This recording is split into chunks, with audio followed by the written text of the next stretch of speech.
Are you happy all the time? Now be honest, because most people aren't, and here's the truth, that's okay. We've been trained by society to chase happiness like it's some reward at the end of hard work or success. But real happiness, deep, lasting fulfillment, doesn't come from what you achieve. It doesn't come from the car, the house, the deal, the praise. It comes from something deeper, something internal. It comes from spirit. You see, your spirit, your soul, your heart, that's where real joy begins. That spark inside you is what brings light to your life, not the externals, not the applause, not the money, and yet we live in a world that convinces us otherwise. It tells us, once you get there, then you'll be happy. But what happens when the business fails, when the relationship ends, when winter shows up in your life? Suddenly, that happiness disappears, because it was never real to begin with. It was a transaction, I'll be happy if, but life doesn't work that way. Fulfillment isn't about being happy every single moment, it's about living a meaningful life. You won't always feel happy, but you can always feel on purpose. You can always feel connected to something greater than yourself. Listen, happiness is a habit. It's something you build, not something you wait for. If you achieve everything and still feel empty, what's the point? I've met billionaires with everything they could possibly want, times 10, and you know what? Most of them weren't truly happy. Out of 50, maybe 4. They weren't miserable, but they weren't alive either.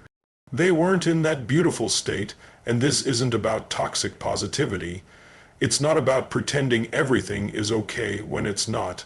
This is about becoming the kind of person who can be okay even when things aren't. The kind of person who radiates strength, peace, and joy. Not because life is easy, but because they've mastered their inner world. So don't wait for the world to give you a reason to smile. Build the habit. Start now. The only question is, are you ready to stop chasing happiness and start choosing it? Let me tell you something that most people don't want to hear. Life is messy. It's unpredictable. It throws punches when you're least expecting them. But here's the key. It's not about controlling what happens to you. It's about mastering what happens within you. That's emotional resilience. Most people are emotionally reactive. They get angry, frustrated, sad, or hopeless, and then they act from that state. They say things they don't mean, make decisions they regret, and spiral into stress or anxiety. But what if you could train yourself to stay in a beautiful state, even in the face of pain, loss, or failure? You can, and it begins by realizing that your emotions are signals, not stop signs. They're there to tell you something, not define you. Pain is part of life, but suffering is optional. It's a choice. You suffer when you resist what is. You suffer when you argue with reality. But when you accept it, when you breathe through it, when you use it, then pain becomes power. I'll give you a personal example. Years ago, during one of the hardest winters of my life, everything seemed to fall apart at once. Business issues, family challenges, physical exhaustion. It was like life hit every switch, and in the middle of that chaos, I had to make a decision. Will I let this situation control me? Or will I show up with strength, with courage, with love? That choice changed everything. Because when you take command of your emotions, you take command of your destiny. You stop being a victim of your circumstances. You stop giving away your peace to external forces, and you start becoming the leader of your life. Here's the truth. You're going to face hard moments. There's no getting around that. But you can condition yourself to respond, not react. You can teach your nervous system to stay calm when it used to panic. You can prime yourself daily to return to that beautiful state, not as an escape, but as a foundation. This is where emotional mastery begins, not with controlling the outside world, but by transforming the inner world. That's the game changer. That's the new standard. So ask yourself, what state are you living in every day, and is it serving you or stealing from you? Now that you understand the power of choosing your state, let's take it a step deeper. Let's talk about the force that shapes every decision you make, every emotion you feel, every action you take. And that's your emotional home. You see, we all have an emotional home, a set of feelings we return to over and over again, regardless of what's happening around us. For some people, that home is frustration. For others, it's anxiety. For some, it's joy, gratitude, or peace. The question is, what's yours? Because no matter how much success you create, no matter how much love is in your life, or how many goals you hit, if your emotional home is suffering, you'll always find a way back to pain. Think about it. Have you ever met someone who seems to always be angry? No matter what happens, they find something to rage about, or someone who's always worried, even when everything's going well, they're anticipating what could go wrong. That's not a reaction to life, it's a pattern. It's their emotional home, and here's the truth. You don't get the home you want. You get the one you build. Most people didn't choose their emotional home consciously. It was shaped by childhood, by environment, by repetition. But just like a physical home, you can renovate it, you can redesign it, you can build a new one, brick by brick. And the first step, awareness. Ask yourself, what emotions do I feel most often? What do I default to when I'm tired, triggered, or stressed? That's your emotional address. Now, if that answer isn't serving you, if your home is built on fear, anger, guilt, or shame, then it's time to make a move. It's time to start wiring a new foundation, and the way you do that is by consciously conditioning empowering emotions daily. I'm talking about habits that retrain your nervous system, morning priming, gratitude journaling, movement with breath, giving beyond yourself. Because emotions are habits, they're not random, they're reinforced. Let's make this practical. Start with something simple. Each morning, name 3 things you're deeply grateful for, not surface level, but real, heartfelt gratitude. Then spend 2 minutes breathing into that feeling, letting it flood your body. That's not just a routine, it's rewiring your emotional identity. And over time, guess what? Your nervous system starts saying, this is home now. Joy becomes familiar. Peace becomes your new default. And when challenges hit, you don't collapse. You return to strength because that's your home. You're not here to visit happiness once in a while. You're here to live there.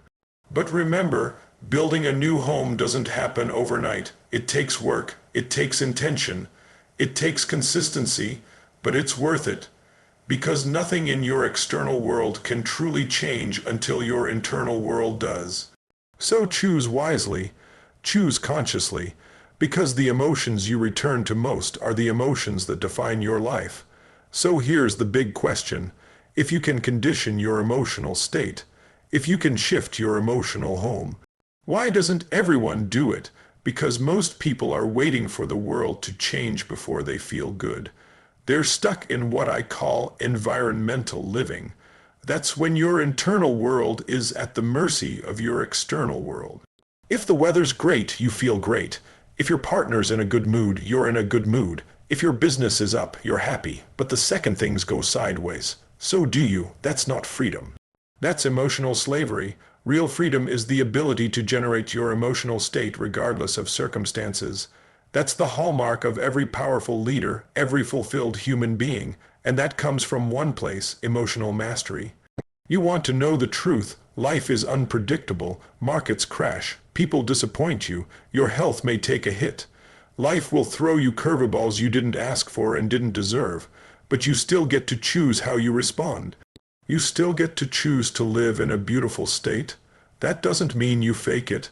It means you meet reality with power. It means you take control of the only thing you were ever meant to control, yourself. And once you master that, you don't just change your life. You start changing lives around you. Because here's the part most people miss. Your emotional state doesn't just affect you. It ripples out into your family, your workplace, your team. As a parent, your kids don't learn from what you say. They learn from the emotional environment you create. As a leader, your energy is the thermostat. If you walk in anxious, people freeze. If you walk in angry, they shut down. But if you show up grounded, grateful, and focused, they rise with you. That's what real leadership is. It's not position, it's not power, it's not control, it's emotional example. So today, I challenge you, train your state. Prime yourself each morning before you touch the world. Don't just react, create. Choose your emotions like your life depends on it. Because it does. Here's your call to action. Start a morning priming ritual. Every single day, spend 10 minutes moving your body, breathing deeply, flooding your system with gratitude and focus. Commit to awareness. Catch yourself when you drift into old emotional habits. Interrupt the pattern. Choose a better response and share this with someone who needs it.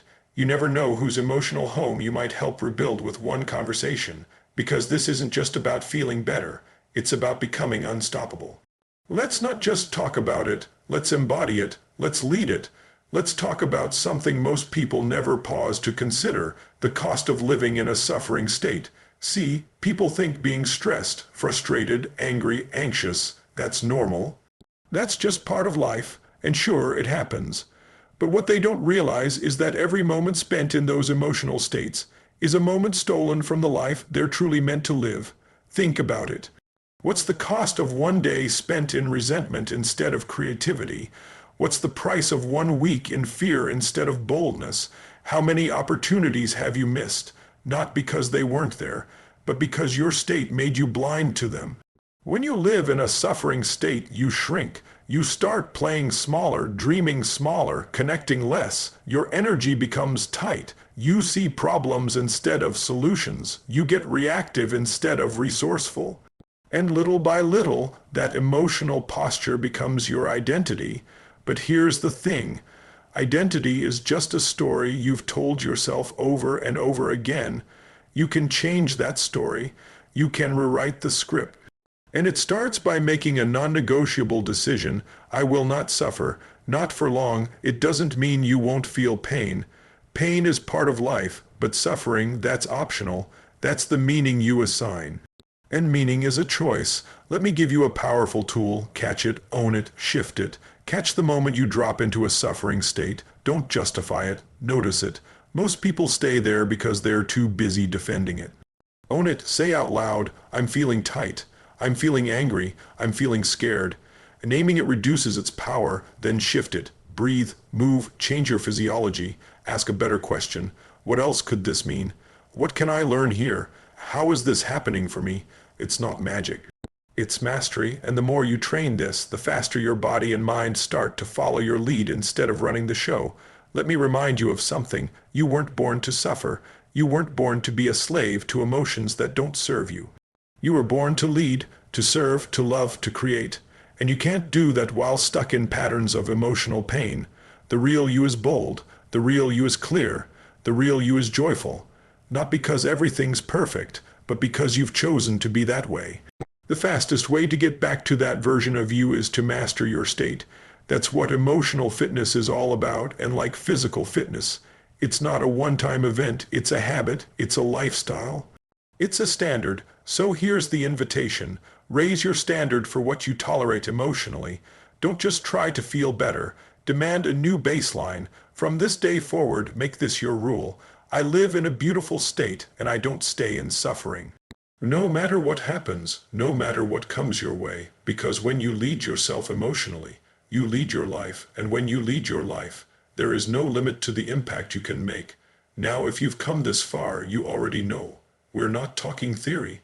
We're talking life, and in real life, you don't get to control everything that happens, but you always control how you show up. That's the ultimate freedom. You know what the most successful people in the world have in common. It's not just money, it's not just discipline, it's emotional flexibility. They have trained themselves to pivot fast, to let go of what they can't control and focus on what they can, to return to center again and again, no matter how many times life knocks them off balance. You think Navy SEALs or world-class athletes never feel fear or frustration? Of course they do, but they've conditioned themselves to recover rapidly, and that's what I want for you. Because life doesn't slow down for your breakdown. It doesn't pause for your overwhelm. So you've got to become the kind of person who doesn't need perfect conditions to thrive. That's what living in a beautiful state really means. It's not about pretending everything's great. It's about making a decision, a commitment to be greater than your circumstances. You start to notice when your thoughts are dragging you into old patterns. You recognize the tension in your body before it becomes rage or worry or shut down. You choose how to respond instead of just reacting. And guess what happens when you operate from that place? You become magnetic. People feel it. Your presence shifts rooms. Your energy elevates teams. Your leadership becomes contagious. Why? Because you're no longer pouring from an empty cup. You're no longer dragging your past into every conversation. You've got capacity. You've got certainty. You've got peace in the middle of pressure. That's what makes you a leader people want to follow. Not because you're perfect, but because you're present, and presence is the new superpower.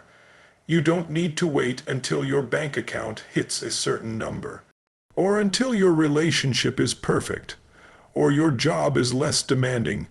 You can access that beautiful state right now, in this moment. Try it. Breathe deeper.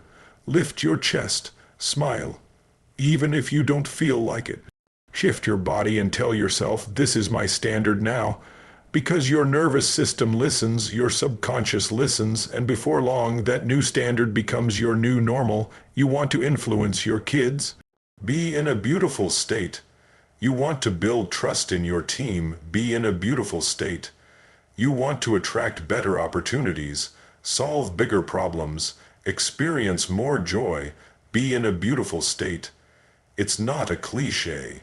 It's a strategy. It's the foundation for every breakthrough, every transformation, every victory that sticks. Because if you can master your inner world, everything outside of you begins to align, and that's where we're headed in this final chapter.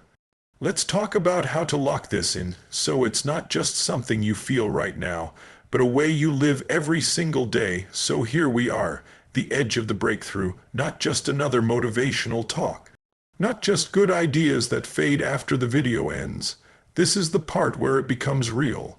Let me ask you something from my heart to yours. What would your life look like if you lived every day in a beautiful state? Not once in a while, not when things go your way, but every single day, no matter what's happening outside of you. Would you be more loving with your partner? Would you be more bold in your business? Would you finally let go of the weight you've been carrying for years? Because here's the truth most people never hear. Your suffering doesn't make you stronger. Your state does. The emotion you live in every day, that's your life. That's what shapes your identity. That's what decides the quality of your relationships, your health, your leadership, your future. And if you've been waiting for the right time to commit to living this way, this is it. Right now, today, this moment, you don't need more time. You need a standard. You need a decision that says, I will no longer tolerate living in stress, fear, anxiety, or anger. I will not settle for survival. I am meant to thrive. You were not born to be average. You were born with the power to create, to love, to lead, to rise above any condition and become the source, not the victim. So start today. Start small. Start with breath. Start with gratitude. Train your nervous system to come home, to peace, to strength, to presence, again and again, until it becomes who you are, because that version of you, that version is unstoppable. And listen, if this message hit home. If something in you feels awakened right now, I want to challenge you. Don't just be inspired, be committed. Take one action today to shift your state. Write it down, tell someone you love, change your posture, go on that walk, drink that water, move that energy. Then come back tomorrow and do it again. That's how momentum is built. That's how a life is transformed. Not with hype, but with habits.